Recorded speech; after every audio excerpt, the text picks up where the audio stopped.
Deuxième jour, un Same Same But Different, et ce soir je vais voir Motherland Stories du groupe Black Speaks Back et de Waka Waka Generation, et vous apercevez le Gent juste derrière moi, mais c'est pas là. C'est Voorut. Si un néerlandophone passe par là, il va me détester, j'ai massacré tous les noms. Motherland Stories, c'est l'histoire, c'est des prises de parole de personnes qui ont un lien entre l'Afrique, un pays d'Afrique, et la Belgique. On peut pas le rater, Voorut. C'est très très gros.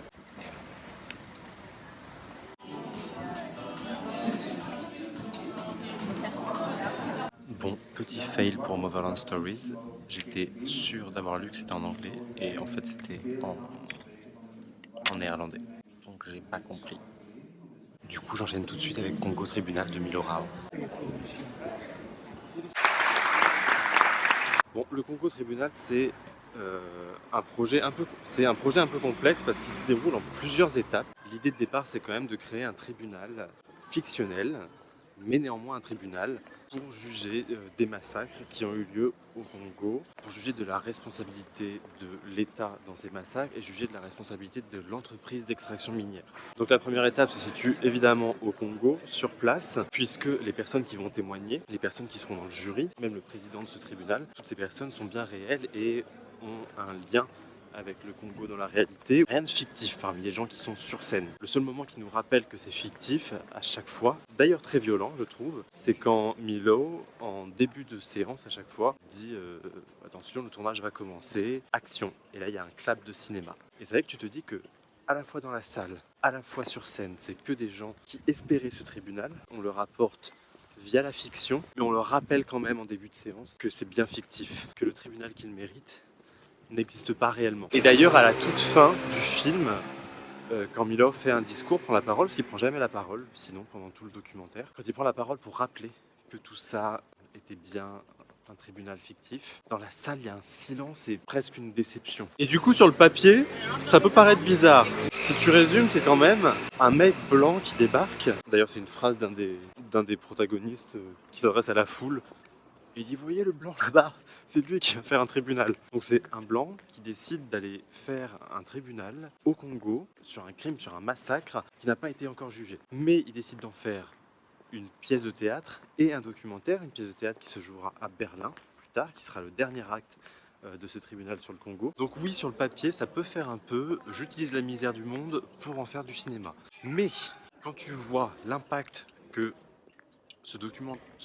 non, c'est même pas un documentaire. Quand tu vois l'impact que ce tribunal fictif a eu dans la réalité, 2 ministres ont démissionné, que le Congo a été jugé réellement, que l'entreprise d'exploitation minière aussi a, a été condamnée. Quand tu vois que l'objet artistique est intervenu dans le politique, comme rarement ça arrive, alors du coup, tous les petits doutes, tous les petits préjugés que tu as sur le papier, ils sautent à ce moment-là. Pendant le documentaire, je me disais, mais finalement, ce qu'il a fait, la justice, les tribunaux, c'est du spectacle. C'est du spectacle qui est commandité par un État, par une organisation internationale. La seule chose qui différencie le tribunal sur le Congo de Milo Rao et un véritable tribunal, c'est qui a demandé à ce que ce tribunal existe.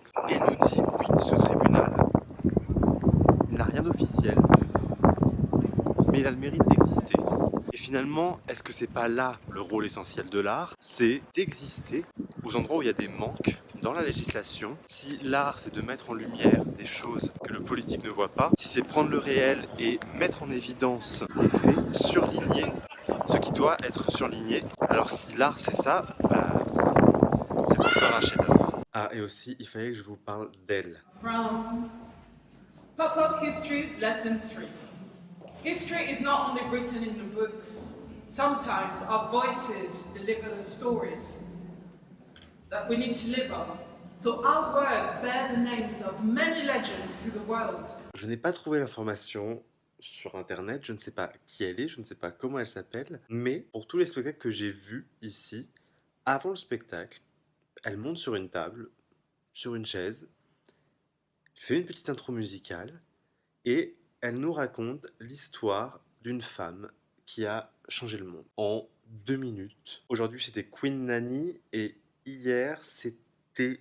J'aurais dû le noter parce que j'ai peur de d'écorcher le nom.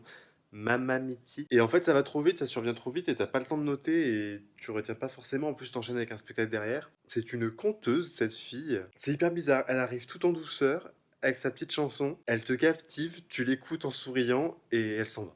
Et j'ai trouvé ce fil rouge du festival extrêmement beau. Et je tenais à le souligner dans ce vlog.